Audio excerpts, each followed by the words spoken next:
వచ్చినప్పుడే చెప్పిన కదిరిలో జూన్ 4వ తేదీ పేరుకు మాత్రమే కౌంటింగ్.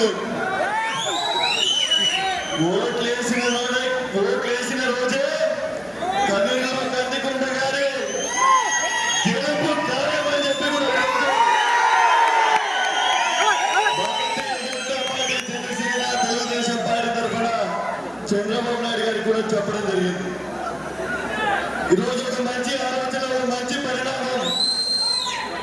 కదిరి ప్రజలు డబ్బులకి తలకకుండా, రౌడీజానికి తలకకుండా, అవినీతికి తలకకుండా ఒక నిజాయితీకి, ఒక 3 పార్టీల కూటమికి, నరేంద్ర మోడీ గారి నాయకత్వానికి, చంద్రబాబు గారి దార్శనికతకి, పవన్ కళ్యాణ్ గారి కరేజ్కి, కందికుంట గారి ధైర్యానికి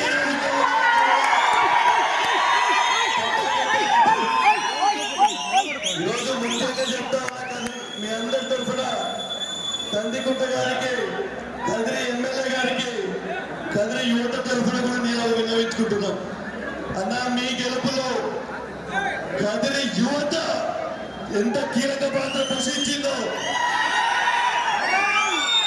రానున్న 5 సంవత్సరాల్లో మన కదిరి యువతకి మీ తరఫున ఉద్యోగాలు, ఉపాధి తీసుకొచ్చి కదిరి యువత కేవలం నరసింహస్వామి రథోత్సవానికి, కదిరి వినాయక చవితికి మాత్రమే దూరం బెంగళూరులో, చెన్నైలో, హైదరాబాద్ లో సెటిల్ కాకుండా ఇక్కడికి కంపెనీలు తీసుకొచ్చి మన కదిరి యువత మన కదిరిలోనే ఉద్యోగాలు చేసుకునే విధంగా కదిరిని అభివృద్ధి చేయాలని చెప్పి రిక్వెస్ట్ చేస్తూ, దానికి కావాల్సిన ఏదైతే భాగస్వామ్యం కావాలో, సపోర్ట్ కావాలో కేంద్ర ప్రభుత్వం నుంచి, నరేంద్ర మోడీ గారి దగ్గర నుంచి ఎంత కష్టమైనా మేము మా నరేంద్ర మోడీ గారి దగ్గర కూర్చొని కావాలంటే, డిమాండ్ చేసి కావాలంటే కదిరి పట్టణానికి నిధులు తీసుకొచ్చడంలో కందికుంట ప్రసాద్ గారికి సహకారం అందిస్తామని చెప్పి తెలియజేసుకుంటూ సెలవు తీసుకుంటున్నారు.